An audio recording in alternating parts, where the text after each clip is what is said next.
Hej, i dag skal vi snakke om lidt omkring det, der hedder gratis software kontra betalt software. For lige at starte ud med hensyn til gratis software, så kan du få meget gratis software, for eksempel til antivirus, eller til noget VPN, eller et andet lignende. Så hvorfor egentlig ikke bare bruge det, fordi så er det jo gratis for mig, og så kan jeg egentlig bare køre derudad. Og det vil jeg prøve på at komme med en lille forklaring på her.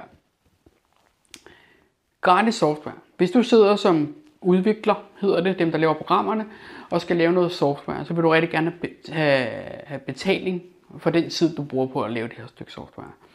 Og hvis du udbyder det gratis, så får du ikke nogen betaling. Det vil sige, så skal du have betaling på en anden måde. Den måde, du kan få betaling på via for eksempel gratis software, det er at videresælge de informationer, du får via din app, eller din program, eller din service. Så det vil sige, at hvis du har en antivirus, så får du en masse information omkring styresystemer, adfærd osv., fordi det er en agent, der er installeret på computeren. Den adfærd og de data, der kommer ud af det her, de bliver solgt videre, enten anonymiseret eller ikke anonymiseret, videre til en eller anden grad af penge. Og det gør de, fordi at de ligesom skal have råd til at kunne leve, ligesom os andre, og de skal have mulighed for at kunne tjene penge og tjene penge på den tid, de har brugt på at udvikle alt det her software.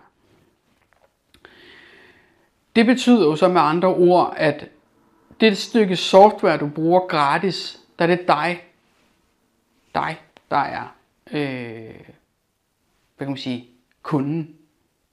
Du har ikke købt et produkt, du er produktet. Fordi du er deres produkt, og så får du en eller anden grad af service.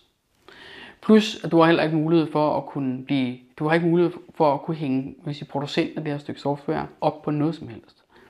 Du har ikke mulighed for at stille dem til ansvar for noget som helst. Fordi du har egentlig bare taget imod noget gratis software og har accepteret de betingelser, der følger med der.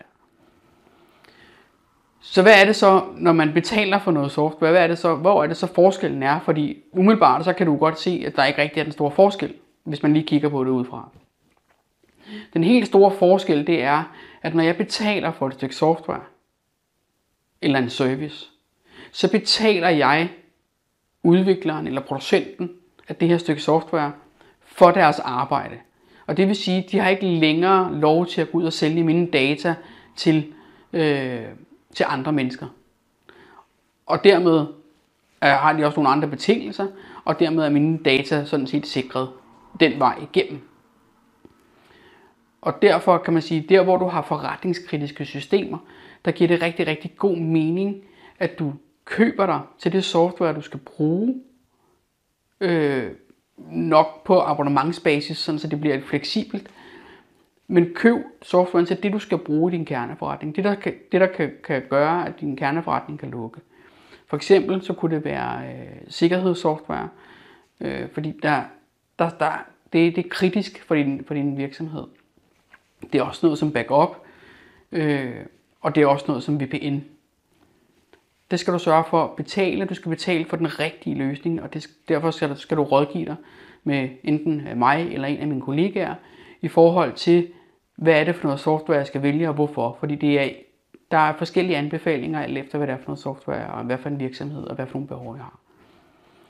Men overvej, hvornår skal det være gratis, og hvornår skal jeg betale for tingene. For hvornår er mine data ikke ligegyldige, hvornår er jeg ligeglad, fordi nu skal jeg bare bruge en service gratis, og så er jeg ligeglad med, at de tager mine data.